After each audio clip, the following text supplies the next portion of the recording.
আসসালামু আলাইকুম, সবাই কেমন আছেন? আশা করি যে যেখানেই আছেন ভালো আছেন, সুস্থ আছেন। আমিও ভালো আছি।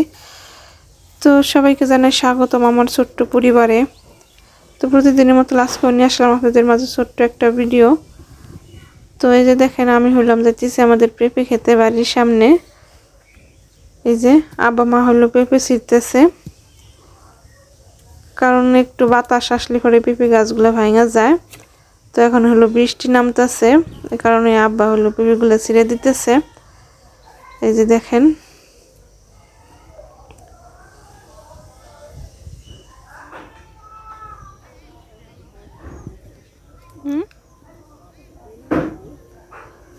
এই যে পেঁপেগুলো হলো আব্বা ছিঁড়ছে।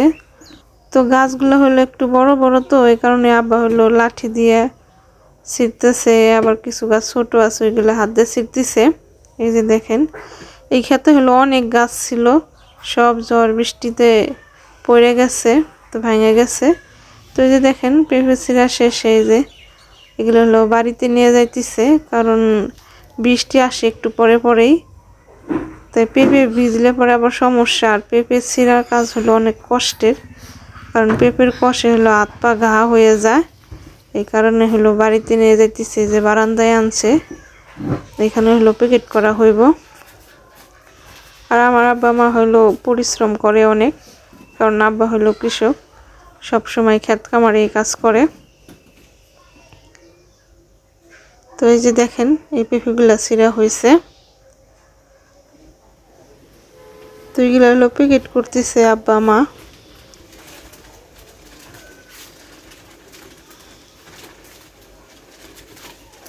প্যাকেট করা শেষে হলো আরো দিন নিয়ে যাইব। এই যে দেখেন,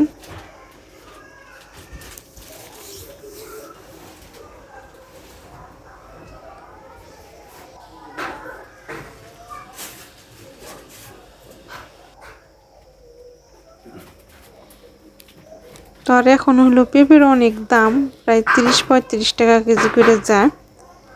এই যে দেখেন, আব্বা হলো নিয়ে গেল, এগুলো গাড়িতে নিয়ে যাইতেছে। এই যে,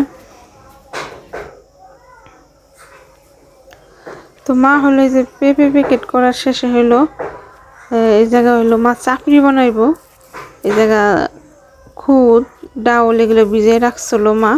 তো আজকে হলো মা ঝাল চাপড়ি বানাইবো। এই যে দেখেন, এখানে হলো পাটায় বাড়তিছে।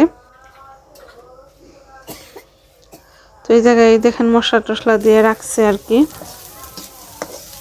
তো আজকে ঝাল চাপড়ির সাথে হলো ভর্তাও বানাইবো। এই যে দেখেন, ধনিয়া পাতা ভর্তা আর ইসা মাছের ভর্তা বানাইবো। এই যে এখানে হলো মিক্স করতেছে সব মশলা দিয়া ছোট বোন।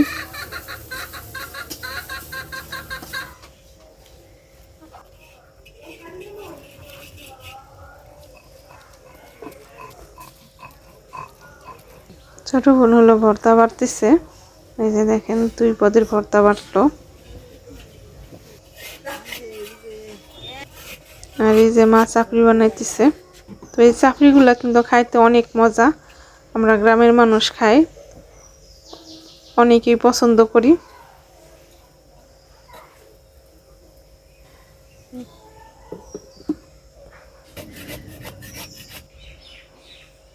তো এই যে দেখেন, মা আর মেয়ে খাইতে বসে গেছি। তো আমার এই ভিডিওটা যদি ভালো লাগে, অবশ্যই আমার চ্যানেলটা সাবস্ক্রাইব করবেন, লাইক করবেন, কমেন্ট করবেন, শেয়ার করবেন, জানাবেন কেমন হয়েছে।